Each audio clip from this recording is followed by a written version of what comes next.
This is Lansdowne ROAR, the voice of the fans, and this is our first leg preview where the boys in green take on Bulgaria in Plovdiv. Local time 9:45, Irish time 7:45. David Dunn here, joined by Conor McAvoy and Martin Prendergast. And lads, got an upgrade in the flat here in London. Welcome. How did you afford this? Well, yeah, benefit system.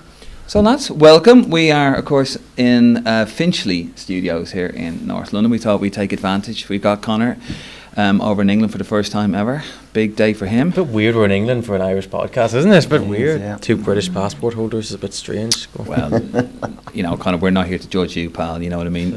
We call it 6 counties. So lads, obviously, well, we're travelling. By the time this is released, we're going to be in Plovdiv. You're not Martin. You're not a real fan. No. Do you want to explain to the people again why you're not going to be over there?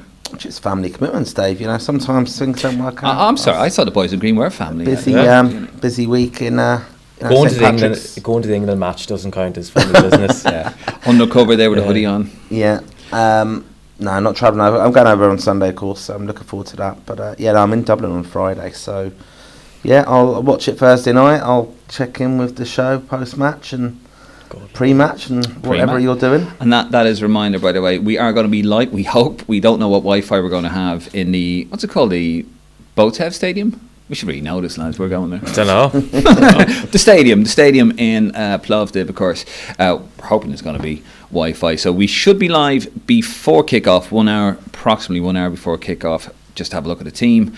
And then, of course, pretty much after kickoff, maybe our final whistle, even 5 or 10 minutes after the final whistle, we should be live as well from the stadium to get your reaction. And of course, you can join us on the Twitter, the Facebook, and the YouTube. And actually, before we get even started, Conor, you came up with a very interesting statistic. We talked about this on the live just on the Sunday gone. I was going to say about subscribers. 41% of you don't subscribe. That's a disgrace. 41% of you out there are watching us illegally on the YouTube channel. So we want you guys to hit the subscribe button on the channel and the like button as well, because it really does help. Right. Should we get into it, lads? I think so. We'll get into it. So obviously we're going to take a look at the opposition, and it's Bulgaria. Conor, a team that you don't rate particularly well. Now, we did our homework last night. Conor was staying in my place. Separate beds. Not there's anything wrong with that, although he did try. We stayed up till 3 a.m. watching Bulgaria Belarus, the last game. We thought we'd do our homework, like Eamon Dunphy said. I think I owe you an apology on twofold, actually. First of all, I made you watch the game. Second of all, you did say that we had nothing to worry about, and I must say, if we don't make any stupid mistakes, we shouldn't have too much to worry about against Bulgaria, should we? Yeah, they're shy, to be honest with you. Just plain and simple. They're a bad footballing team. They have nothing that we should be scared of.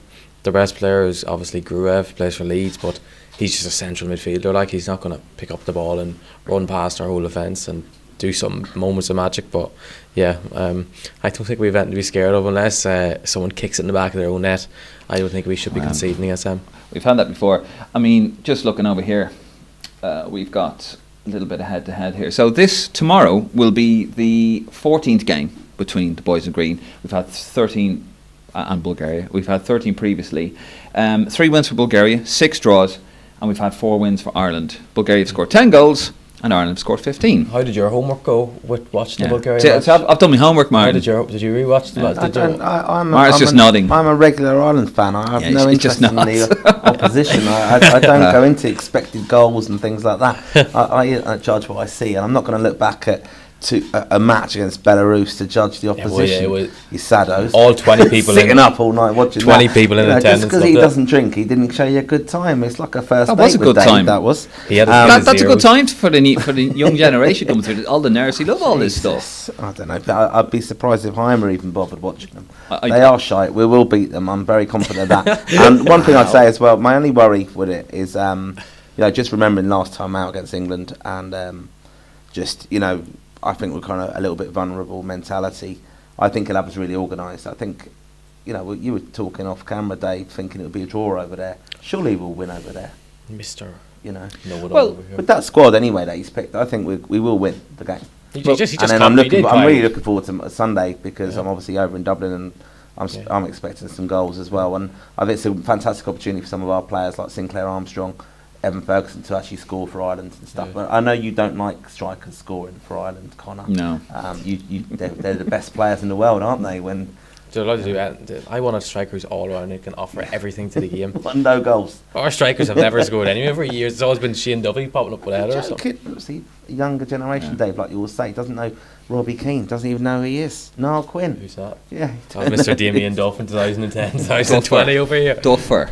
No, sorry, this side. Duffer. You leave Duffer alone. Top player. Scored a grand total of 0 goals in that generation. Back to the game. Right, there is a game that we're going to. You're not. You're not going because Colin McDowd is out. That's why. We'll talk about that later on. So, an interesting stat. The nerds would love this one. It was his one anyway. Bulgaria concede. Was it 0.6 goals per game? If you exclude that Northern Ireland result, but just this was a Heimer Halgrimsson stat that he stated at the press. What does that mean, though? Oh, gee. Says brain not work over here. What do you think that means? He was going through every game bar that Northern Ireland game that they lost 5-0. What I mean is like what the 0.6 goals they concede. How does that work? That's what they conceded, and if you average the goals they conceded in every game bar that 5-0. See, here's the problem. So he's not counted the 5-0. He's excluded that, as he said, they were missing like five starters. No, to be fair, they have lost 5-0 to Northern Ireland, but we did look through the results and the different formations. Through the 6 games that were played in the Nations League, they did finish second. Northern Ireland finished top of the group, 11 points. I think they finished on 9 points. Correct me if I'm wrong, Mr. Statistician over there. But yeah, they lost heavily to Northern Ireland, but that, to be fair, was a blip because they were missing several key players, and they played a weird. No, I think they played 2 formations mostly. They played 4-3-3, and he play.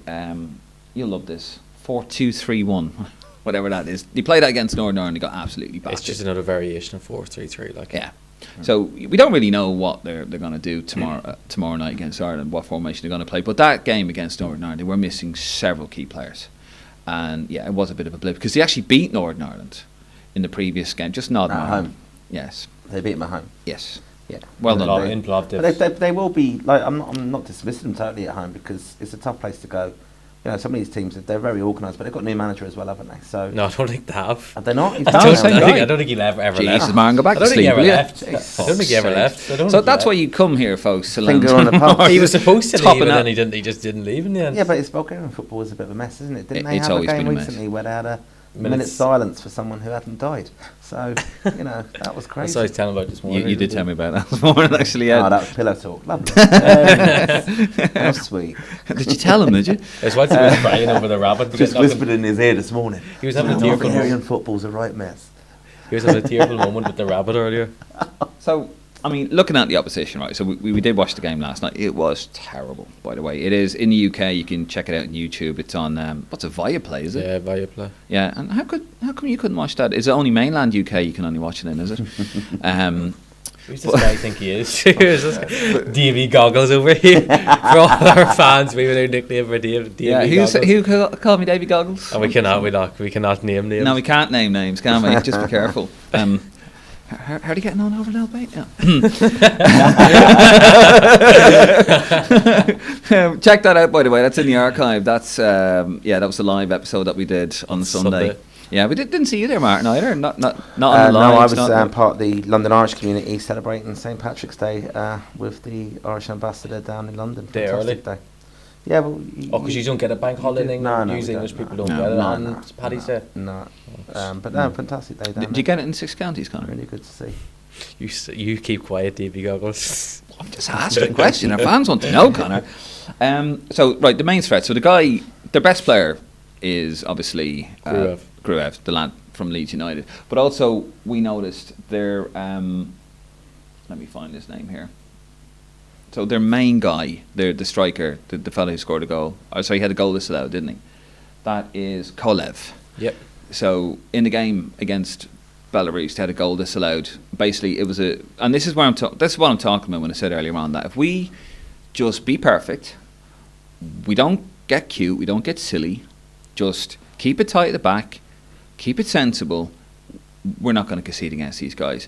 But he scored a goal, and it was a great finish. Now, it was disallowed. It was offside, and it was rightfully offside. But it was a back pass by the goalkeeper, went wrong. Guy comes in, pounces on it.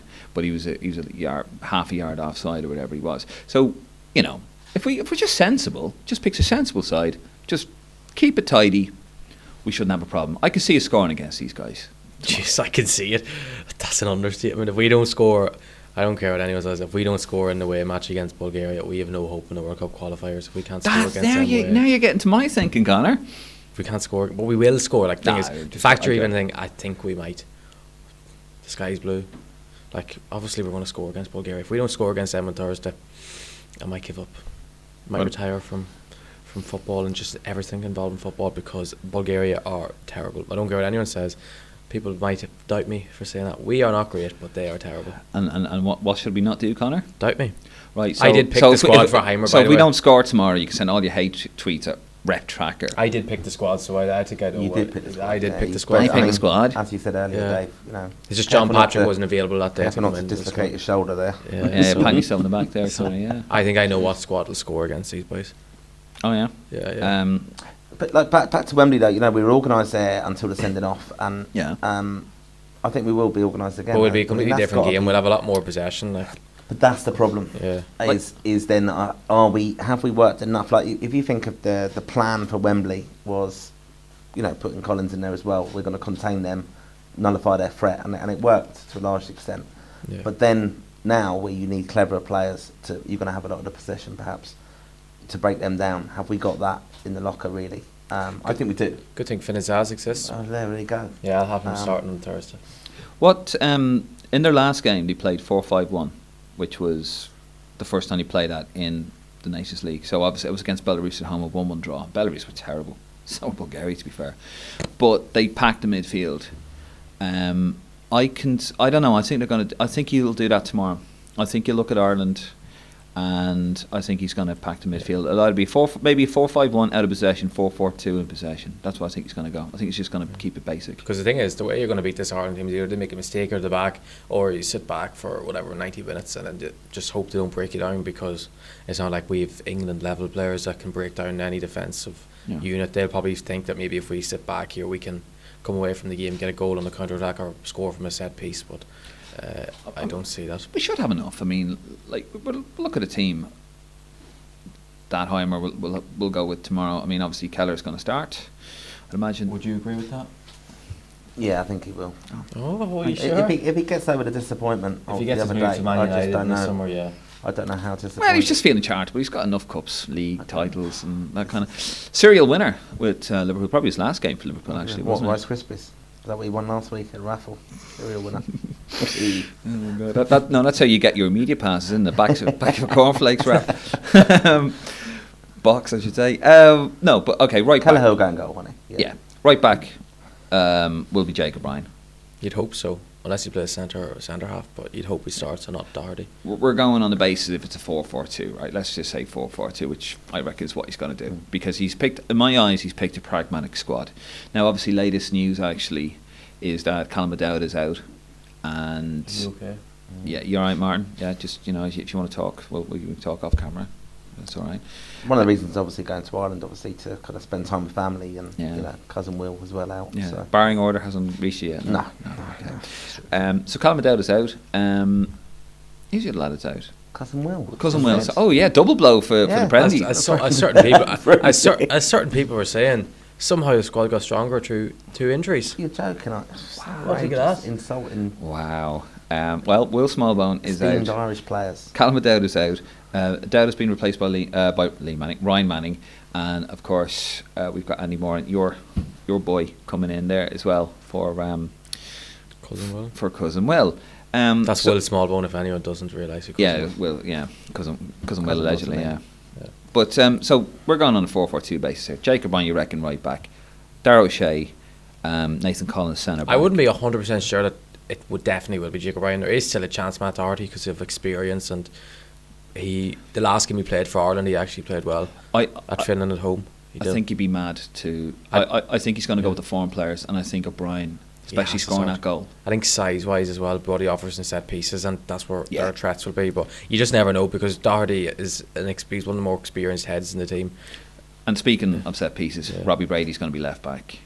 So left mid, we reckon. Do you reckon he's going to start with Vata? No, Johnson. I think Johnson on the left.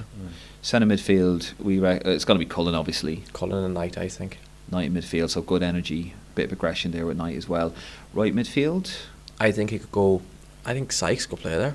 Sykes, he's on form. He could do that, or he could even go with something like a Doherty at right mid. But like, Jesus, we don't need to go that defensive.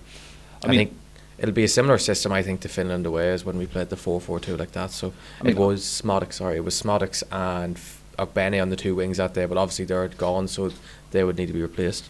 Like I think Cullen and Azaz in the middle could work with Knight on the right. I don't think so. I don't think you can play Azaz deep midfielder. He's a number 10. Play him like, as the attacking midfielder. Yeah, but I think you're taking away from his strengths playing him, because even though you're saying attacking, but in a 4-4-2 it still is slightly deeper, and you want him as high up as possible. Well, yeah, I mean, look, I'm just looking at the team, giving the team options. I think. Was it you said that even you could even play Jason Knight on the right? You could play. Well, Smallbone would have been an option to play in midfield, but you could Andy Moore. I think Andy Moore would be better in a deeper role, and Azaz would be in a deeper role, to be honest. Or you could even play Jack Taylor there, but he's not really playing a club bubble. Am I missing any? Do we have any other midfielders in the squad? Is that it? I think that's it. Yeah, so we're a bit. Probably no. Then I think it probably will be nailed on Knight and Cullen, because Malumbi's suspended. So and Sykes on the right. Yes, it could be Sykes on the right. Or Vata.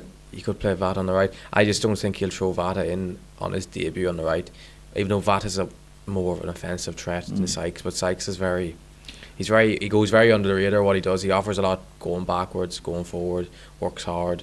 Like a lot of people, you never really know what his best position is, but in a 4-4-2 on the right, and he's in very good form at Bristol City. Like, he's scored the last 2 games, got the winner against Sykes, Phil United. So, in fairness, he's come into a lot of squads and he's not really played a lot, and he seems to have taken his chance at club level to get back in. I'd like to see us go Knight on the right. I'd like to see an experiment. I think he's got energy. I think if you got Johnson on the left, I'm cool with that. I know Vata is a left midfielder, but he's right-footed. He's played a lot on the right, like for Ireland underage level. So he's 2-footed. Well, he's right-footed mostly, but like he can play with both feet, which is handy. It sounds ridiculous, doesn't it? Football with 2 feet. And then I think those lads on the wing, Knight on the wing, Azaz playing through the centre, or Moran, whichever. I think you have Cullen, the defensive guy, and you have the attacking guy in the middle, and then up front, I'd like to see. I know it didn't work previous, and I know you're dead set against it, Martin. What do you think? I'd like to see another go of Ferguson with Troy Parrott up front. I'd like to see that. I'd like to see Sinclair Armstrong. I like what this man's thinking.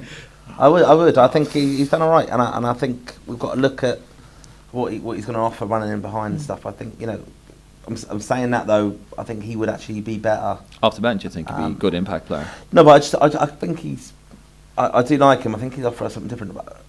I would like to see him start, but I think he won't actually start with him, because I think what he'll do, he'll let the game open up maybe, and then he's running behind. I think Sinclair would link up better with Troy Parrott than Ferguson would. I just think they're two. Although like people talk about Ferguson's the big man and Parrott's the small, they actually are. Some of the stuff they do is quite similar. It's just size difference is a lot different, and I just think it wouldn't work as well. And if we've seen it in the past, like even when we had Obafemi and Parrott up front together, there was a lot less similarities in terms of players, and they linked up well. So I think even Sinclair would link up well with Parrott. But like I've said, I would still go with the one up front and have Azaz and the 10 in behind. I think it's the best way of unlocking it. I think maybe playing with 2 strikers is a difficult thing to do from the start. Or even you could even play Sinclair Armstrong on the left, like, because of his pace and power. But no, I wouldn't like. Listen, if he played Ferguson and Parrott up front together, I wouldn't. If they played up front, I wouldn't be surprised if the 2 of them scored. Like, I just don't think in the long run it is the right combo as our front 2.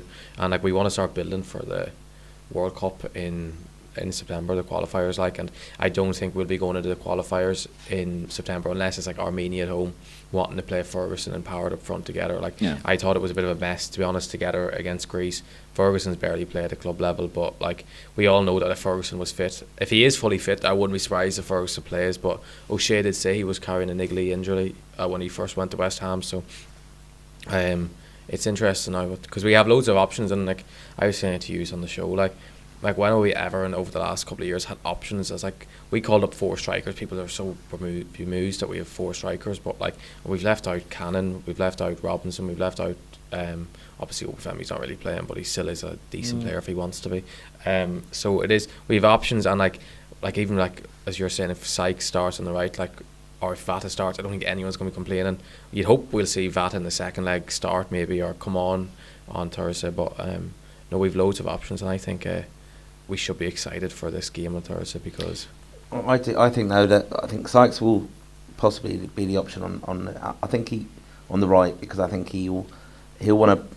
It will be like a game. I know we're saying we think they might have a lot of possession, but we'll have more possession at home, right? Yeah. So that's where I think the team for Sunday is actually more interesting for me, because I think he'll tactically he should play it tactically 2 different ways.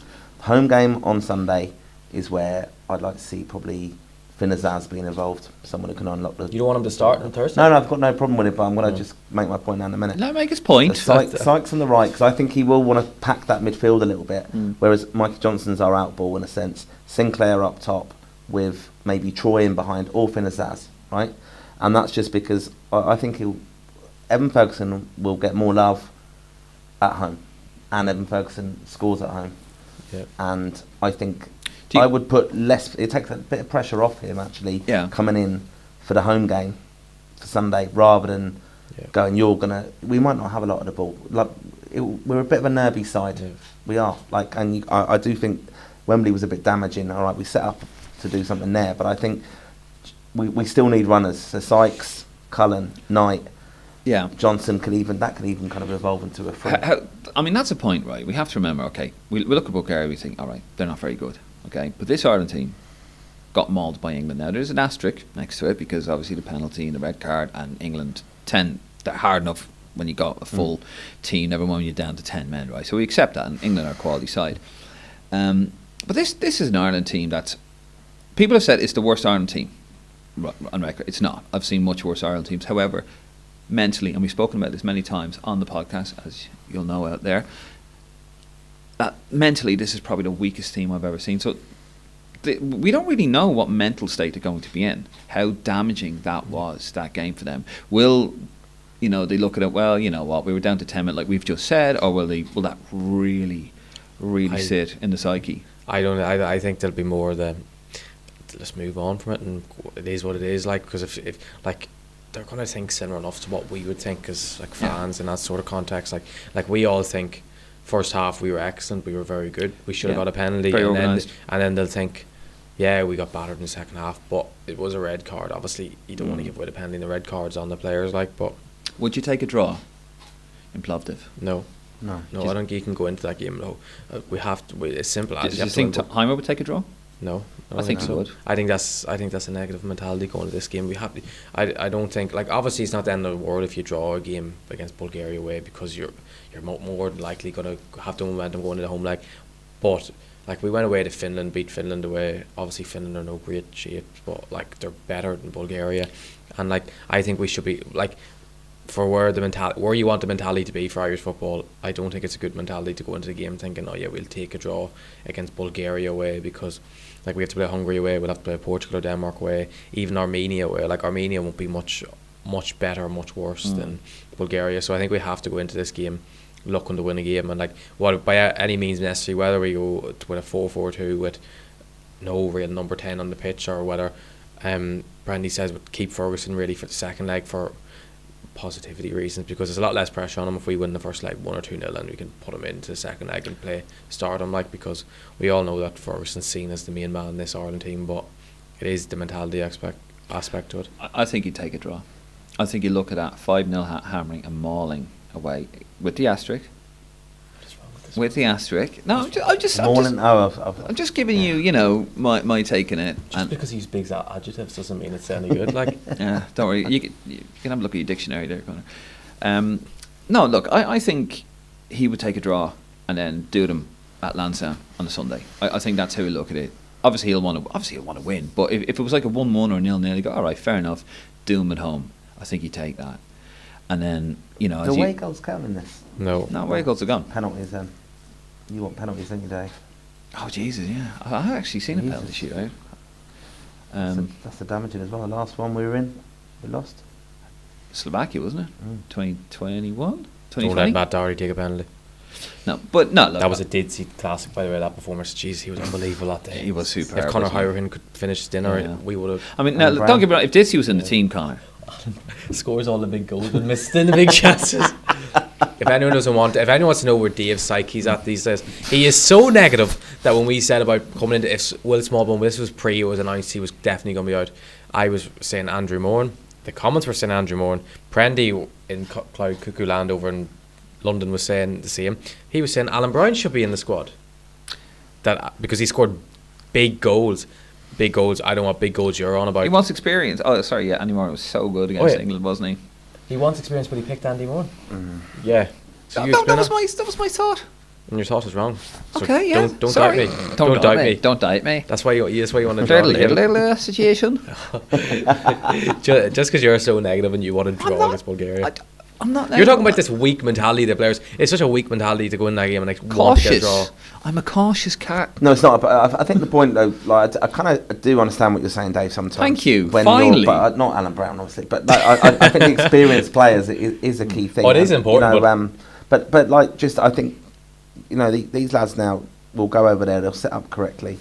I think that's why I think like Sinclair offers a little bit more, and I think could deal with it. You know, without the expectation of actually having to score. What about Adam Ida? Where is this? I'm saying this is nonsense that people go through these days. It's like I see people post on Twitter earlier. It's like Evan Ferguson can't start. It has to be Ida or Powered because Ida and Powered in such good form. Where is this nonsense that Ida's in good form coming out of? He's not. He never starts for Celtic. Hasn't played well since they played Aston Villa when he was brilliant that day. Probably his best performance for Celtic. Since does nothing. Can get a minute or can't start in the Scottish League over Maida, who's obviously Maida's a very good player, but he's not a striker to play him as a number 9 with him, or even to play Jota up front. Like this nonsense that Adam Ida is in such great form. Obviously, he's a good player. He's done very well for Ireland in the past, but like it's nonsense to say he should be starting for Ireland. I would have Ferguson over him any day. I could see him come on. Like if Troy Parrott, if Troy Parrott right is getting bullied off the ball, I hope it doesn't happen. I hope he's learned. I hope because he's learning, he's developing. And one thing I've always said on the pod is that he's a lovely footballer, but he needs to toughen up. He needs to toughen up. He was very good against Spurs, wasn't he? Recently? Yeah, he was. Anyone I spoke to. I mean, Spurs are shite. But no, that's ridiculous. You're saying about this. No, but what I mean, yeah, but when you're up against a limited team, right, and he can't get near you on the pitch, what did he do? Yeah, but sure, Romero was kicking him. No, I know that. No, but for the people, that clever. Like he's a they clever, kick you. Clever. I know they that, kick but he's not. He's not shirking. No, he loves the physicality just because he's not naturally strong. And it's a lot just hard. You're around, judging off against Finland off the bench. Where like it is very hard for a player to come off the bench and make a big impact. Yeah. And I hope he does well, right? But I'm just saying, I could see if he is, if the physicality is getting too much for Troy, right? And I hope it isn't. And I hope he's still young. His game is still developing. Yeah, and at the same time, though, that's the thing with Ferguson. I think. But I can see Ida coming on, and that's why he'll probably go with Ferguson as well because he's the big lad. I can see Ida. Sorry, Ida coming on, not Ida. We like to pronounce our names in our country right. Yeah. Who's the new centre back that's been called up? But no, like just back to Ida though. Like he had the mentality, he didn't step up against the Dutch and scored the penalty and things. And you know, like he does have something about him. I think he kind of feels where he would rank himself in the strikers. He'd put himself at number 1. Yeah, he would without doubt, and he's confident enough to go on penalties as well. Right? So Ida, yeah. So you know, there's not a lot of love for him though, is there? Like we're more patient. We're patient though for. I'm quite patient with Ferguson. I think there's a player there. He's a bit of a David Fairclough. I'm thinking we need to protect him a little Everyone bit. Loves Ida. Ida's a bit of a David Fairclough for our older fans out there. Liverpool striker. Sit back and listen, Connor. I never heard of him. No, of course you haven't. Get a bit of an education for you, Connor. Go on. But he was like a superstar for Liverpool who would come on and he'd get important goals, and he's got important goals for Celtic, has he not? Yeah, but exactly. So there you go. I'd score up there. Yeah. Like it's Mickey. I might score. The goal he scored in the Scottish final was a tap in, by the way. Even though it was, you have to get the movement to get in there. Yeah, like he's just no, but he's loved by Irish fans, and like he has done well. Like that Portugal away game, that was so long ago because Matt Doherty was unbelievable that game. But like he has shown glimpses of what he can bring because he's such a talent, and that's what frustrates me about him. He could be such a good player if his like. There's some games his run into channels is unbelievable. Hold up play is so good. Link up play brilliant. And then sometimes, like when we played England at home that day, the first game we lost 2-0, he just stood there and didn't move. I remember him playing against Atalanta away for Celtic in the Champions League. Stood there, didn't move. Like, it's like, what's going on here? And that's why, like, I'd much rather see Sinclair come on off the bench. Obviously, everyone knows that I think he's the best player of all time. But like, I'd much rather him come off the bench than Barrett, because the movement in behind. We need some movement in behind and make that something dynamic. Not, I just can't trust Ida. That's the problem. If I knew Ida was at his best, I would argue he could be starting for Ireland in this game against Bulgaria. But he's just so inconsistent and unpredictable of what he actually is going to bring to the table that I can't say, oh yeah, I would have Ida possibly starting. Well, we'll see what happens, lads. And this is Lansdowne ROAR. Thank you. Good night. God bless.